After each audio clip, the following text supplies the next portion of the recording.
নমস্কাৰ আপোনালোক সকলোকে মোৰ ইউটিউব চেনেল আমিনুল চিয়াচিলৈ পুনৰ এবাৰ স্বাগতম জনাইছো।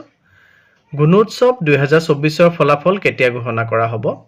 প্ৰথম দুটা পৰ্যায়ত গুণোৎসৱ অনুষ্ঠিত হৈ যোৱা জিলাৰ শিক্ষকসকলে অধীৰ আগ্ৰহেৰে গুণোৎসৱৰ ফলাফলৰ কাৰণে বাট চাই আছে আৰু তৃতীয় পৰ্যায়ৰ গুণোৎসৱ চলিত মাহৰ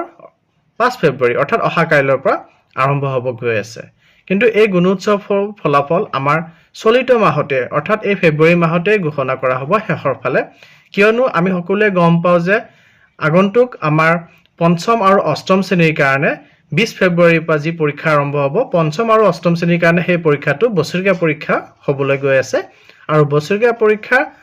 যি ফলাফল ঘোষণা কৰা হ'ব সেইটো মাৰ্চ মাহৰ 8 তাৰিখে ঘোষণা কৰিব লাগিব আৰু এই মাৰ্চ মাহৰ 8 তাৰিখে যি ফলাফল আমি ঘোষণা কৰিম পঞ্চম মান অষ্টম মান শ্ৰেণীৰ বছৰীয়া পৰীক্ষাৰ, তাত আমাৰ গুণোৎসৱৰ পৰা 10% ৱেটেজ দিয়া হ'ব, অৰ্থাৎ গুণোৎসৱৰ নম্বৰ যিমান পাব তাৰ পৰা 10% নম্বৰ আমাৰ বছৰীয়া পৰীক্ষাত যোগ হ'ব। তাৰ নটিফিকেশ্যন ইতিমধ্যে প্ৰকাশ পাইছে, আপোনালোকে সকলোৱে জানে। গতিকে এই 10% নম্বৰ আমি যোগ কৰি পেলাই অহা 8 মাৰ্চত বছৰীয়া পৰীক্ষাৰ ফলাফল ঘোষণা কৰিম আৰু তাৰ আগতে আমাৰ গুণোৎসৱৰ ফলাফল নিশ্চয় ওলাব আৰু আমাৰ যি 25 জানুৱাৰী তাৰিখে ভিডিঅ' কনফাৰেন্সিঙত এটা মিটিং হৈছিলে, সেই মিটিঙৰ যি মাইনোটছ, সেই মাইনোটছত স্পষ্টকৈ উল্লেখ কৰা আছে যে আমাৰ ফেব্ৰুৱাৰী মাহৰ শেষৰ ফালে গুণোৎসৱৰ ফলাফল ঘোষণা কৰা হ'ব।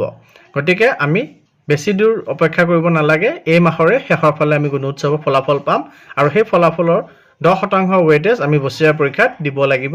যি বছৰীয়া পৰীক্ষাৰ ফলাফল আমি মাৰ্চ মাহৰ 8 তাৰিখে ঘোষণা কৰিম। বছৰীয়া পৰীক্ষাৰ ফলাফল 8 তাৰিখে ঘোষণা কৰিব লাগিব আৰু বাকী কেইটা শ্ৰেণীৰ ফলাফল আমি কেতিয়া ঘোষণা কৰিব লাগিব আৰু আমাৰ যি 20 তাৰিখৰ পৰা পৰীক্ষাটো আৰম্ভ হ'ব গৈ আছে সেইটো চতুৰ্থ গোট মূল্যায়ন নে বেলেগ নামেৰে ইয়াক নামকৰণ কৰা হৈছে, তাত কিমানখিনি চিলেবাছ কভাৰ কৰিব লাগিব, সম্পূৰ্ণ বস্তুখিনি এই বছৰ কিছু পৰিৱৰ্তন আহিছে আৰু যাৰ ওপৰত এটা ভিডিঅ' মই ইতিমধ্যে বনাই থৈছোঁ। আপোনালোকে মোৰ চেনেলটি ছাবস্ক্ৰাইব কৰিব,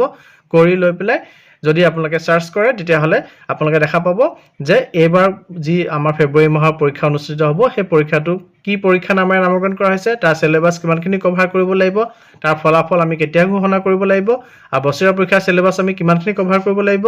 আৰু তাৰ ফলাফল আমি কেতিয়া ঘোষণা কৰিব লাগিব। গতিকে আপোনালোকে চেনেলটি ছাবস্ক্ৰাইব কৰি সেই ভিডিঅ'কেইটা চালে আপোনালোকে সেইখিনি বস্তু ক্লিয়াৰ হ'ব পাৰিব। ধন্যবাদ।